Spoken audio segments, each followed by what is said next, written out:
Radio Saanvi 96.4।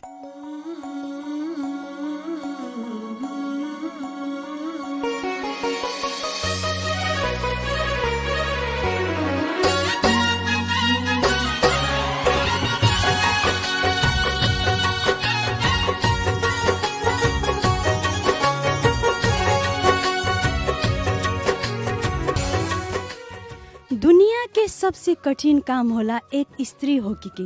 दुनिया के सबसे कठिन काम होला एक स्त्री होके के। हरेक कदम में कुर्बानी देवे के ही होला। बचपन में भाई खातिर, बड़का भइला पर माँ पिताजी के इज्जत खातिर, और शादी के बाद पति के खुशी खातिर। फिर भी ई पुरुष कहनी लोग हमरा ला तू कैले का बारू।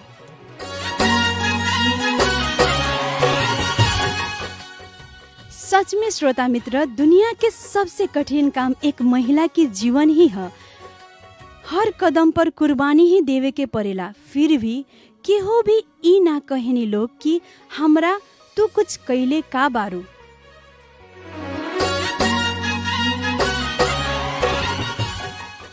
बचपन में भाई खातिर ही पढ़ाई खवाई सब चीज में समझौता करे के पड़ेला। आ बड़का भइला के बाद माँ बाप के खुशी खातिर हर इच्छा के मार के चुपचाप जहाँ कहनी लोग वहाँ जीवन बांधे के पड़ेला।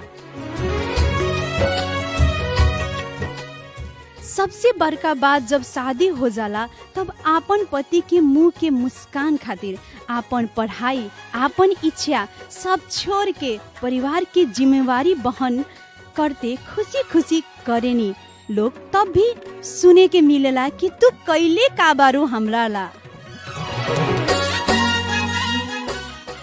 प्रणाम और स्वागत बाबिन सुन रहल रेडियो सान्वी 96.4 मेगाहर्ट्ज के कार्यक्रम संघर्ष। आई आवाज है अपने के संगतिया हम मानती के हमरा टेक्निकल साथ दे रहल बानी सहकर्मी सानू जी। तो श्रोता मित्र, अपने लोग के मालूम ही बा कि ई कार्यक्रम हर शनिचर के दोपहरिया नेपाल खबर के बाद आवेला। आ ई कार्यक्रम में हर शनिचर के हमने के एक महिला गेस्ट के ही बोलावे निसन। तो आज के हमने के महिला गेस्ट बानी साहित्यकार प्रिया मिश्र जी। स्वागत बा कार्यक्रम संघर्ष में। बहुत बहुत धन्यवाद मानती जी रेडियो सान्वी के जी।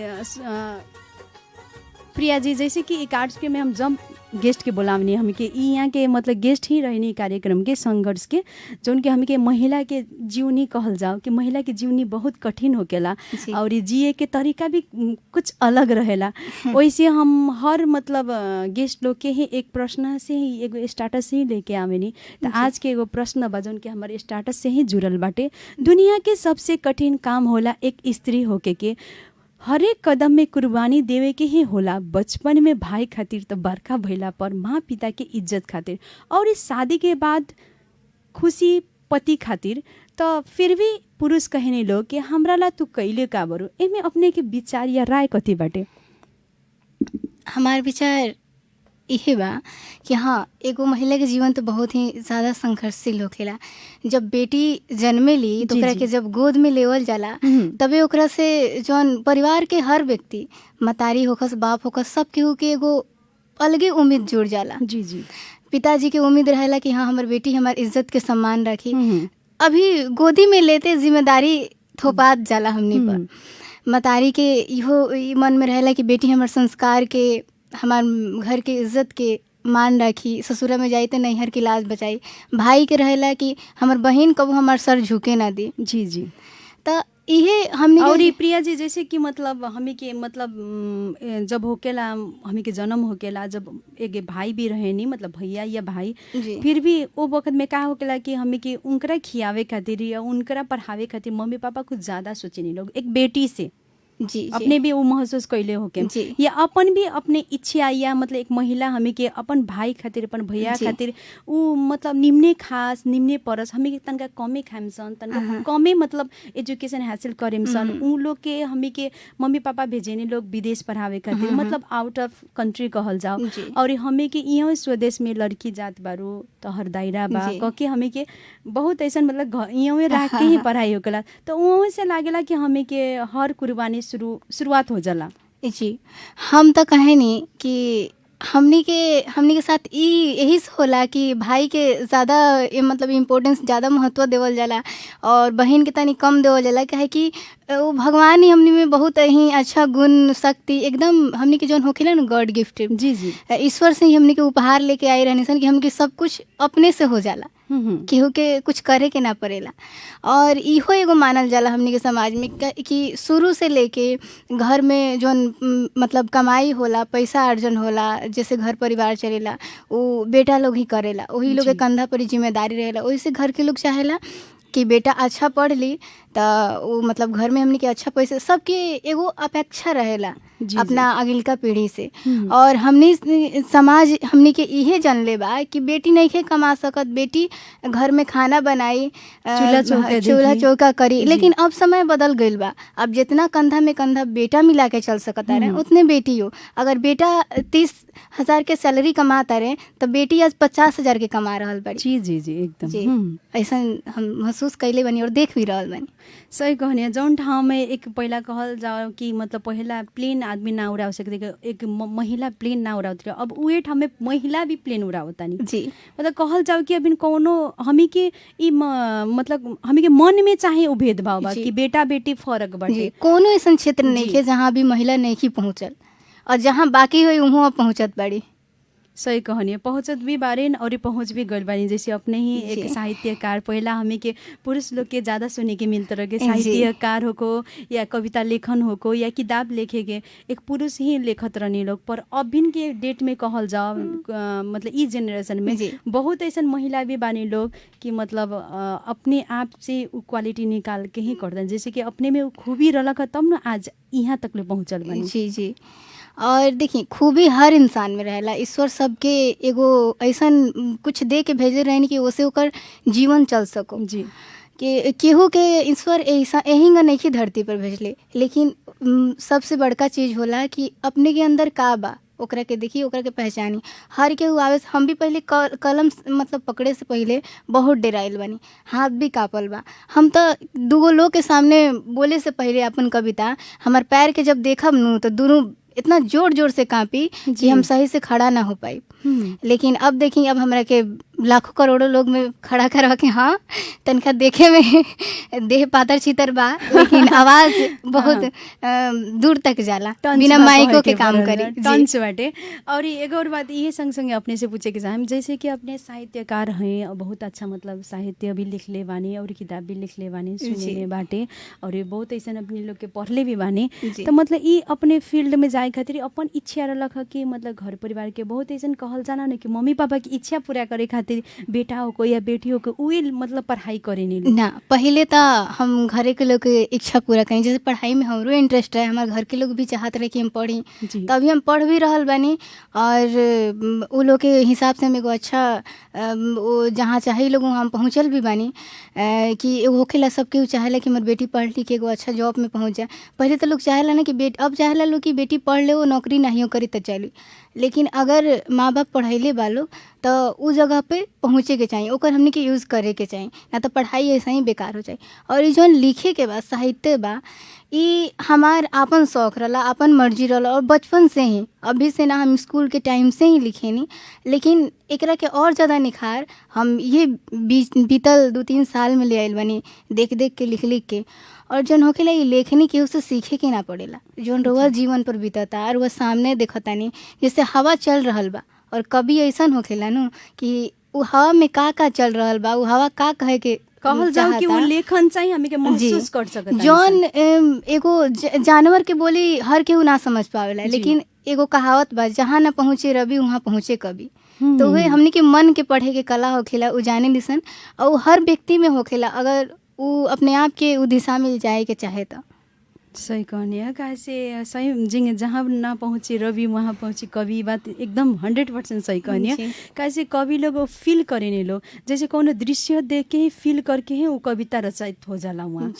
तो वो तो गुण सब में ना रहेला, सब में तो किंग रहे, जब सब कविए बन जाए हम लोग तो और के बनी हो कि ना। और एक और बात अपने से पूछे के चाहे ये संग संग जोड़े के चाहे कि मतलब हमें के अपने के चाहिँ हर ई कार्यक्रम जैसे संघर्ष अपने के जीवन में संघर्ष कथी रहलक हटे किंग अपने कैले बानी ये एगो साहित्य एउटा अच्छा साहित्यकार बने खातिर अपने अपने कौन दर्द आ कौन दिक्कत सह के बने बानी कैसे हर क्षेत्र में कुछ ना कुछ दिक्कत रहला आ महिला के तो कहल जाओ कि शुरुआते से ही संघर्ष जी अपने स्टार्टिंग में ही कहनी कि महिला लोग के जब जन्मे होके लायक बेटी के तबे से संघर्ष शुरू हो जाला तो अपने ऐसा कुछ झेले बानी कि ना हर क्षेत्र में संघर्ष सहे के ही पड़ेला और बिना संघर्ष सहले कोनो भी मंजिल हमनी के प्राप्त ना होला। तो यही से हम शुरू में भी लिखत रहनी आता हमार उतना भी अच्छा लिखत रहनी मन के भाव पर ओकरा के कैसे व्यक्त करल जाए वो लिखी तो हमरा से बहुत ज़्यादा मिस्टेक होके बहुत बार हमरा ये भी लोग कहे कि कोशिश कैलक या फिर अभी भी कहेला कि क्षेत्र में का बा कुछो नहीं है लिख के का हासिल हो। तो हम ई कहे के चाहें जे हम लिखे नहीं आमदनी नहीं के ऐसन भी आवेला जी लेकिन हम ई कहे के चाहें कि हमने के अभी के युवा बानी सन अभी तो उभरा तानी सन अगर चाहें तो हम कोनो क्षेत्र में जाके पैसा नाम सब कुछ कमा सकत तानी पर ई हमार शौक है।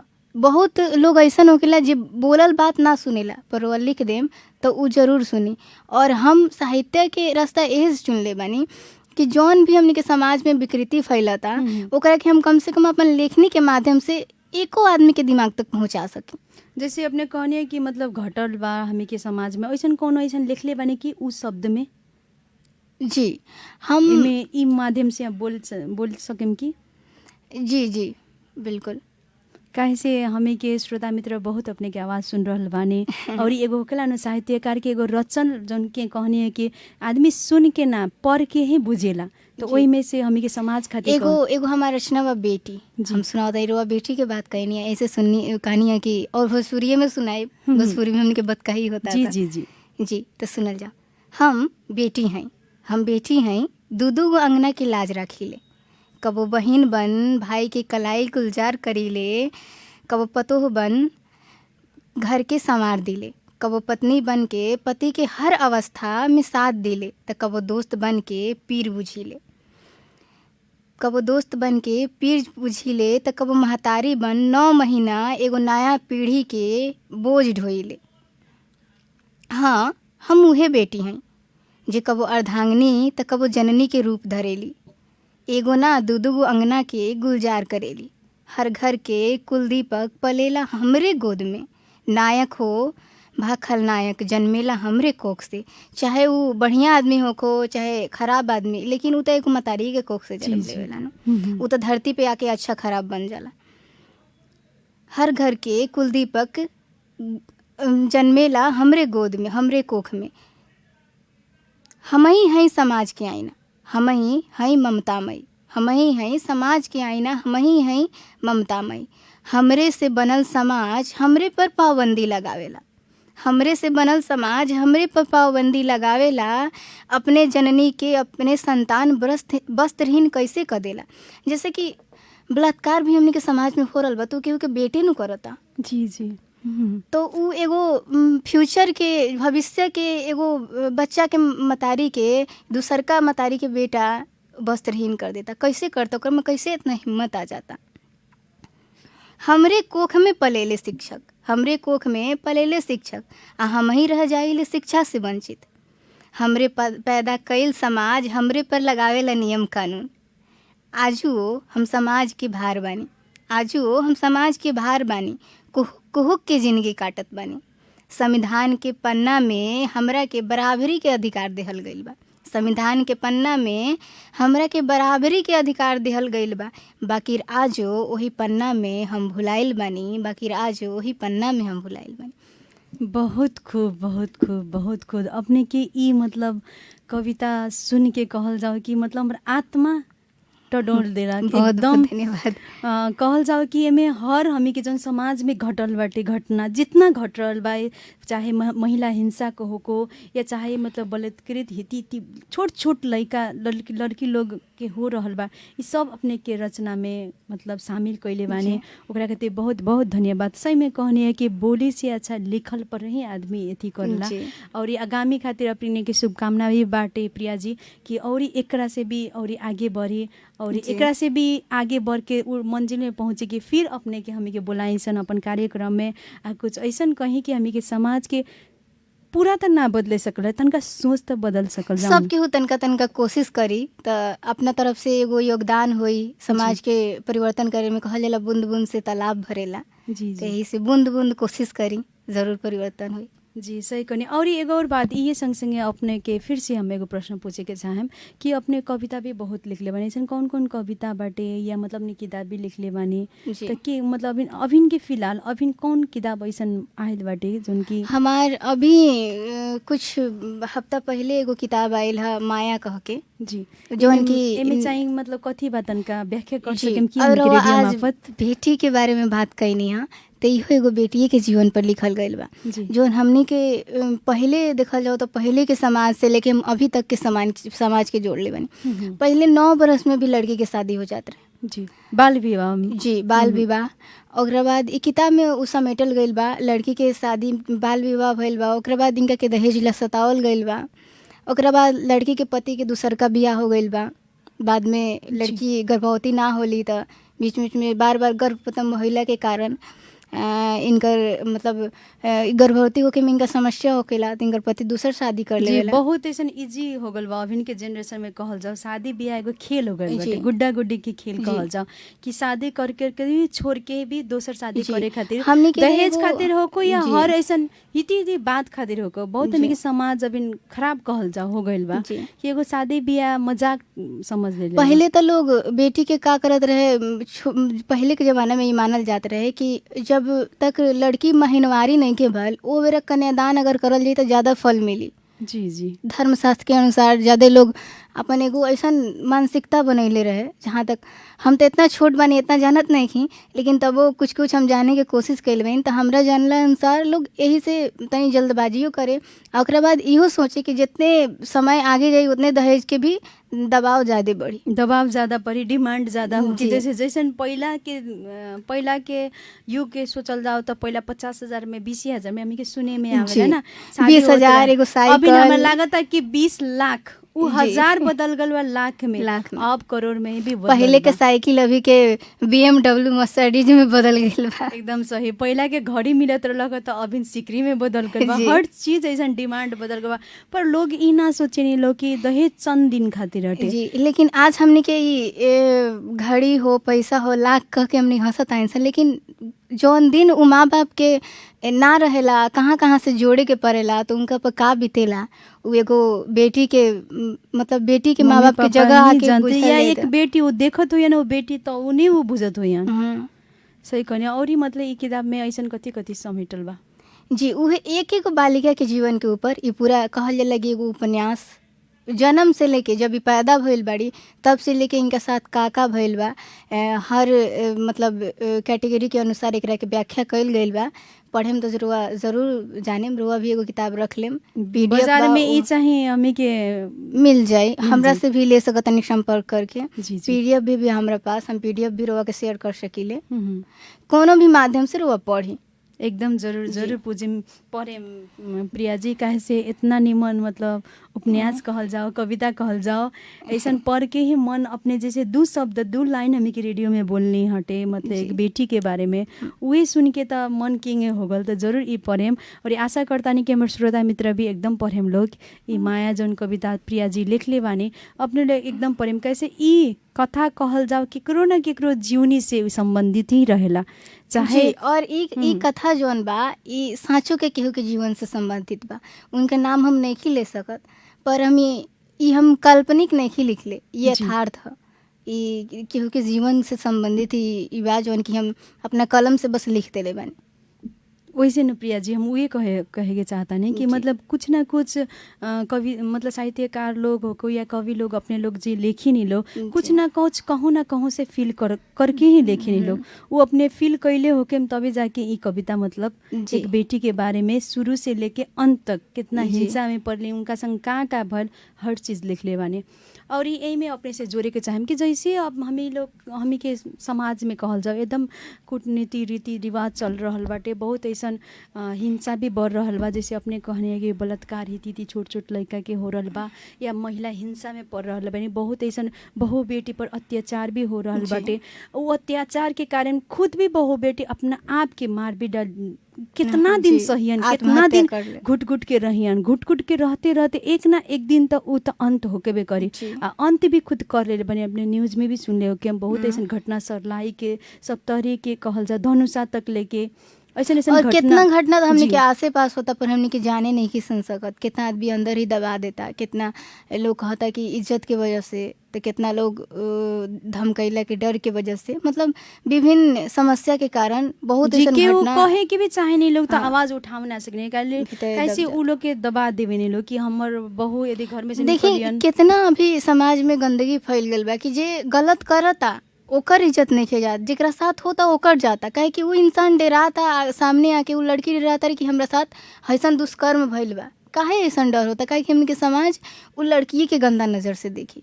तो समाज के पहले बदले के पड़ल, तब वो मतलब सच सामने आई और सबके वो बोले की हिम्मत जुटा पाई। कैसे जब तक ले अपने आवाज ना उठाएम तब तक ले अपने के दर्द के सुने जी। आ के समझी। वैसे आवाज़ तो उठाए के पड़ी हर महिला के दीदी बहिनी के। हम ये कहे के चाहम कि आवाज़ यदि कहूँ ऐसा कुछ हो रहल बा भी तो ई ना कि हमार इज्जत जाई। हम आवाज़ निकालेम तो हमार इज्जत जाई, हमारा दूगो लोग चिनी या दूगो लोग बुझी, उ ना हमरा में का गुजर रहल बा। और हम आत्महत्या करके उस समाधान ना हटे, आत्महत्या ना करके ही अपने उस समस्या से लड़े के कोशिश करी। जीवन मिलल बा तो उ जीवन में कुछ करी, जीवन के व्यर्थ मत करी। ई जौन मानव शरीर होला बड़ा तप से, बड़ा मतलब बहुत दिन के तपस्या से मिलेला। हर कोई के मानव शरीर ना मिल जाला। और जब मानव शरीर मिलल बा तो दुख कष्ट सह के भी संघर्ष करके जे जीत लेवे जीवन के, ओकरे के असली महारथी कहल जाला। जैसे कि महाभारत में श्री कृष्ण भी कहल, देखिए द्रौपदी के हम हमेशा उनका के अपन आइडल मानी ले, हमेशा उनका से हम प्रेरणा ले ले कि संसार के सबसे ज़्यादा अपमान सहे वाली स्त्री और कितना हिम्मत रख ली और सबसे ज़्यादा अपना जीवन में त्याग भी कैली और बहुत कुछ खोली भी, तब भी वो अपन हिम्मत रख के जे उनका साथ गलत कैले रहे उनका के जरूर सजा देली। तो यही से जे वो साथ गलत करता, अपराध करे वाला से बड़ा अपराधी होखेला जे अपराध सहेला। तो इसे सही मत आवाज़ उठाई, बोली ना तो आज रवा साथ होता, बिहान दूसरा के साथ हुई।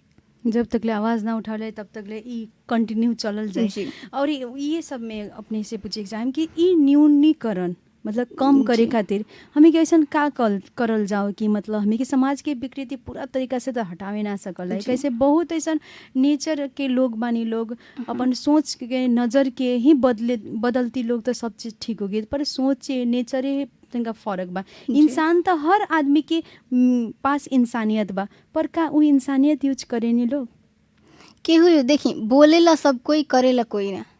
और सबसे पहले अगर बेटी के दहेज के भी कुप्रथा से बचावे के बा, बाल विवाह के भी कुप्रथा से बचावे के बा, और केहू ओकरा साथे दुष्कर्म ना करे और करियो देता तो उहे दुष्कर्म के दबाव में दब के ना रह जाए। इस सब के समाधान एक एगो चीज़ से हो सकता, वह शिक्षा। और भी परिवार के गार्जियन के समझे के पड़ी कि बेटी के हम कमे उम्र में बियाह ना करके जौन दहेज देता नहीं उहे पैसा से अगर हम ऋण भी लेके पढ़ा दी तो बिहान के दिन में हमार बेटी ऐसन कुप्रथा के, ऐसन विकृति के शिकार ना होई। और बिहान के दिन में माँ बाप के भी कोनो दुख ना होई। काहे कि आज वहाँ लोग दहेज दे के शादी कर देता नहीं, बिहान के दिन में वो लड़की के साथ गलत होता तो का कोनो भी माई बाप के मन खुश होई? अपन बेटी के साथ दुख, मतलब इतना दुख होता था, कोई के खुशी ना हो। तो यही हम सब के उसे आग्रह करे के चाहें कि सबके समाधान एक बा शिक्षा। अगर शिक्षा दे तो बोले के भी जन चेतना जागी, जौन कहल जाला गलत के खिलाफ आवाज़ उठावे के भी जन चेतना जागी। वो लड़की बिहान के दिन में रवा बेटा सरह कमा के और भरण पोषण भी कर सकतिया। जब तक ले बाहर ना निकलियन तब तक ले समाज में का हो रहल बा, केने का हो रहल बा, कब तक किंग था चली। घर में रह के ठीक बा संस्कार मिली, का बाहर जाए वाला आदमी के संस्कार ना रहेला? बिल्कुल मिली। जो जे जब करला उनकरे संस्कार ना रहेला, सबके रहेला। घर से लेके बाहर तक ले देखे खातिर एक जज्बा चाहिए, है कि ना? और ये एक और बात में पूछे के चाहेम कि जैसे कि अपने साहित्यकार हैं, बहुत ऐसा किताब भी, बहुत मन छुए वाला किताब कहल जा, मन छुए वाला किताब भी लिखने। तो ये में चाहे ये किताब में एक बेटी ही पर अपने काहे गईनी बहुत ऐसा कौनो कवि लोग रहने लोग जैसे कि अपन नीचे अथी प्रकृति पर जाने लोग बहुत ऐसा इस समाज के ऊपर मतलब जाए के कारण कथी हटे जी प्रिया जी से स्पेशली प्रश्न हटे ई। प्रकृति से तो हमरो बहुत प्रेम बा, हमू प्रकृति प्रेमी है, हमहू लिखी ने ऊपर। पर हम सोचनी कि जौन चीज़ के हमने के समाज के भी ज़्यादा आवश्यकता बा ऊपर ध्यान आकर्षण कइल जा। और ज़रूरी नहीं है कि एगो बेटी के साथ ही अत्याचार होता, बेटों के साथ कहीं कहीं देखल जाए तो होता, पुरुष के भी शोषण होला। हर पुरुष जैसे खराब ना होला वैसे ही हर औरत भी अच्छा ना होली। वो अपना अपना व्यक्ति पर निर्भर करता, जौन व्यक्तिगत रह सोच बा ऊपर निर्भर करता। तो हम पुरुषों लोग ला लिखिले, ये ना कि हम खाली बेटियों लोग ला। लेकिन अभी के समाज में अभी हमने के ज़्यादा ज़रूरत पर बेटी के एगो सहारा के, तो ऊपर आवाज़ उठावल जाओ, ऊपर लिखल जाओ कुछ जौन चीज़ के ज़्यादा ज़रूरत रहेला ओकरे के आदमी लेके चलेला। तो यही से हम एकरो के लेके चलनी। बहुत खूब, बहुत अच्छा कहने कहे से सही में जब जति के जरूरी पड़ला ओती हमी के ध्यान में रहेला। और ये कहल जाओ कि प्रिया जी अभी तीज भी आगल बा, खूब हमी के बिरगज में एथी भी बा कि हाँ तीज के कार्यक्रम बहुत हो रहल बाटे। जी। तो हमी के दीदी बहन के ई रेडियो मार्फत कथी तीज के अपने कहे के चाहे कुछ हो जाओ। जी तीज तो जौन कहल जाला कि हम कुछ ए पर लिखले नहीं कि पर हम वहाँ लोग के कुछ बताए के चाहेम। जैसे कि हमारा तो अभी बिहार शादी भइल नहीं के, तो इतना भी कुछ पता फिर भी नहीं अपने देख के लेकिन तब हमरा जी तब हमरा पता बा। जैसे कि तीज मानल जाला कि माता पार्वती शिव जी के पावे खातिर ई व्रत रखले रहली शादी से पहले जी। तो ये व्रत रखले ई सुहाग के अपना अखंड सौभाग्यवती होके खातिर सुहाग खातिर व्रत रखल जाला। और एमे हरिहर लाल जौन हमने के नेपाल में बा उ तो मतलब 1 महीना 2 महीना पहले ही से तीज कार्यक्रम शुरू हो जाला। और अभी भी शायद रोज जा रहल बनी, इतना सुंदर साड़ी में इतना सुंदर लाग रहल बनी था। जी धन्यवाद। जी तो उहे हमने के होकेला कि बहुत विधि विधान से दिन पूजा कइल जाला और पूरा दिन निर्जल व्रत रखल जाला, रात के भी निर्जल व्रत रख के। और जैसे कि हमने हो गला करवा चौथ में पति के हाथ पानी पी के लोग अपन व्रत तोड़ लेवला, लेकिन ई व्रत वैसन नहीं के। ओकरा बाद हमने के जौन पंडित जी होखेनी उहा के मतलब साँझ के बेरा कथा सुनावेनी तीज के व्रत के। और सब लोग अपन व्रत रखेला, शिव जी के विधि विधान के, शिव पार्वती गणेश के आराधना करेला लोग। और इससे का होखेला कि उ लोग के अखंड सौभाग्यवती होके के वर प्राप्त होकेला।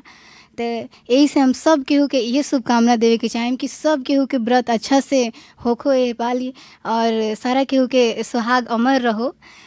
सारा दीदी लोग में जितना भी भौजाई लोग बा, अपन आंटी लोग बा, सब केहू के हम ये शुभकामना देवे के चाहें। और इहो हम कहे के चाहें कि व्रत पति लोग के भी रखे के चाहें जी, पत्नी खातिर जी कैसे हमेशा खातिर साथ रहो। हाँ दोनों आदमी के साथ की आवश्यकता बा, तो दोनों आदमी के रखे के चाहिए। मतलब हमार सोच अनुसार सबको ही अपन अपन सोच हटे। जी श्रोता मित्र सही कने प्रिया जी जिंगी पत्नी अपन पति खातिर लंबा उमेर खातिर व्रत रखने ओइंगे पति चाहे अपन पत्नी के साथ पावे खातिर जरूर रखे के चाहिए। हमरो विचार में ये बाटे। और प्रिया जी जैसे कि कार्यक्रम के हमें के लगभग अंत आ गइल बानी सन, तो एमे अपने चाहे कथी कहे के चाहेम? हम ये कहे के चाहेम कि रेडियो शानवी हमेशा ही एगो उभरत हुआ मतलब लोग के महिला हो या फिर कलाकार हो या फिर समाज के कोनो व्यक्ति हो जो अच्छा कार्य कर रहल बा ओकरा के अवसर देला। ए खातिर हम रेडियो शानवी के बहुत बहुत धन्यवाद देम, रोवा के बहुत बहुत धन्यवाद देम। और जे भी हमरा के सुनलक वो सिर्फ सुन के ना हमार बात पर तनका गौर करके एकरा के अपना जीवन में अपना कर्तव्य में अपना व्यवहार में लेके आई लोगिन। काहे कि सुन के निकाल देवल बहुत आसान बा, लेकिन ओकरा के अपना व्यवहार में उतारल बहुत ही मुश्किल बा। तो यही खातिर हम कहम कि किताब के हमार जौन माया उपन्यास बा हमरा द्वारा रचित रउआ पढ़ी एकरा के और पढ़ के एक बार बुझी और जौन भी हमें लिखल बा वो अपना व्यवहार में ज़रूर ले आई। कम से कम अपना समाज में ना अपना घरे में ले आई। घरे में ले आएम तो बहुत मतलब बहुत हमरा खातिर होई। हमार पहिलका लेख है ये रोआ लोग के आशीष से अभी बहुत आगे जा रहल बा और आगे भी जाई। और रोआ लोग के दुलार प्यार ऐसे ही बनल रहो। और एक खातिर हम बहुत बहुत बहुत बहुत धन्यवाद दे के चाहें अपने सब लोग के। धन्यवाद बा प्रिया जी, कैसे अपनो अपनी के इतना महत्वपूर्ण समय अपन देनी है, जौन के कहल जाओ कि आज बहुत ही गर्मी और ये बहुत ही घाम बाटे, फिर भी अपन महत्वपूर्ण समय निकाल के ये स्टूडियो में आके हमें के दो शब्द रखनी है और अपने विचार भी प्रकट करनी, ओकरा खातिर बहुत बहुत धन्यवाद बा। और स्पेशली कहल जाओ कि अपने के उल्लेख के जौन के लेख दो शब्द में ही सुनैनी पर इतना मन छू देलक कि हम अवश्य कहें कि ई माया जौन लेख लिखले बानी ई हम अवश्य पढ़म। हम श्रोता मित्र के भी ये कहे के चाहम कि एक बार सही में श्रोता मित्र ई जौन माया जौन किताब लिखले बानी प्रिया जी अपने लोग पढ़ी लो, काहे से कबो कल का होकेला कि हमी के जौन पढ़े नहीं सन शायद हमी के जिंदगी में उतारे में सन तो बहुत ऐसा चीज़ अच्छा हो कि जौन ई हमी के समाज में विकृति फैल रहल बाटे। बेटी के जौन हेला होकेला उहे बेटा जन्म होते बहुत ऐसा खुशियाली मिठाई बाटेला, वो बेटी जन्म होते मुरी नीचे सर नीचे हो जाला कि बेटी के बिहा करे के परे दहेज देख भन्छ।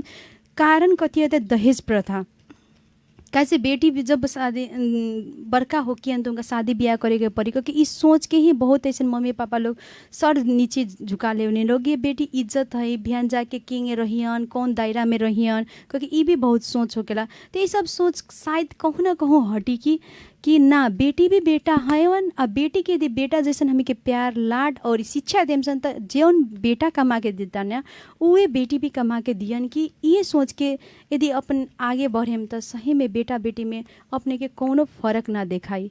और उहे जौन आजकल बेटा नहीं लोग करत कि शादी ब्याह होती अपन वाइफ की ओर कहल जा कि ना प्रिया जी, वाइफ के ओर बदल जाता नहीं लोग, अपन मम्मी पापा के अच्छा से नहीं लोग देखत, तो ऊ चाहिए ना होको शायद बेटी ही अपने लोग के देखियन की।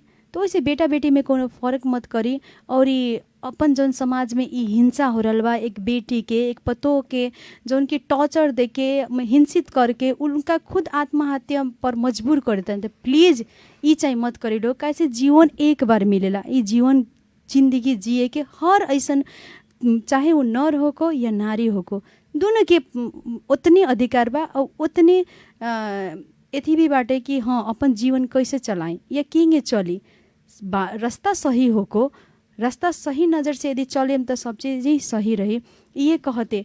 और हम वो स्पेशली कहें कि अब तीज आ रहा बा और शायद अगला सप्ताह तीज भी ख़त्म हो जाए, वैसे ये कार्यक्रम और ये शनिचर के हम अपने लोग के तीज के बहुत बहुत शुभकामना भी देवे के चाहता नहीं। और ये कहें कि अच्छा से मनाई और सुरक्षित मनाई, कैसे ये मत भूलें कि अभी कोविड चल गई बा, अभी भी कोरोना वायरस के डर बाटे और डर रहे के भी चाहे कैसे ख़त्म भइल नहीं कि अपन इंजॉय करी, अच्छा से मनाए, अच्छा से पर्व चार सब मनाई और मेल मिलाप भी करी, पर तनका अपन कहल जाओ न फिजिकल दूरी चाहे बनैले रखी। और सके समान अपन जौन हमी के कोरोना वायरस से बचे खातिर कौन कौन उपाय अपनावता नहीं वो उपाय जरूर अपनाई।